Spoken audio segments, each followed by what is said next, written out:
ఉల్టా చోర్ కొత్వాలంకే డాంటే సామెత ఉంది కదా, అది పాకిస్తాన్ చెప్పిన ఈ డైలాగ్ వింటే మనం గుర్తు చేసుకుంటాం. ఇక నుండి తీవ్రవాదం ఏ రూపంలో ఉన్నా క్షమించే పరిస్థితే లేదు, ఇది పాకిస్తాన్ చెప్తోంది. తీవ్రవాదానికి తల్లి కన్న తండ్రి పాకిస్తానే. ప్రపంచంలో రష్యాను నాశనం చేయడానికి తీవ్రవాదాన్ని పుట్టించింది అమెరికా డబ్బులతో, అదే పాకిస్తాన్.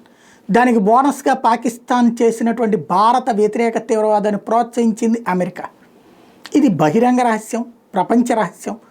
అలాంటి తీవ్రవాదం అంట ఇప్పుడు ఏకు మేకై కూర్చోవడం, లేదంటే చెరపకరా చెడేవని వాళ్ళనే చెడగొడుతుంది. తెహ్రీక్ తాలిబాన్ పాకిస్తాన్ సృష్టే, ఇప్పుడు వాళ్ళనే దెబ్బ కొడుతున్నారు. అట్లాగే గిల్గిట్ బల్టిస్తాన్, బెలూచిస్తాన్, సింధు ఈ ప్రాంతాల్లో ఉన్నటువంటి భారతీయుల్ని కంట్రోల్ చేయడానికి తీసుకొచ్చినటువంటి తీవ్రవాద సంస్థల్ని ఇప్పుడు వాళ్ళకే ఎదురవుతున్నటువంటి పరిస్థితి.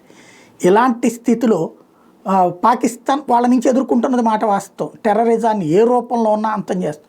మరి అదే పని పక్క దేశాల్లో టెర్రరిజాన్ని ప్రోత్సహించేటప్పుడు తెలియద్దా?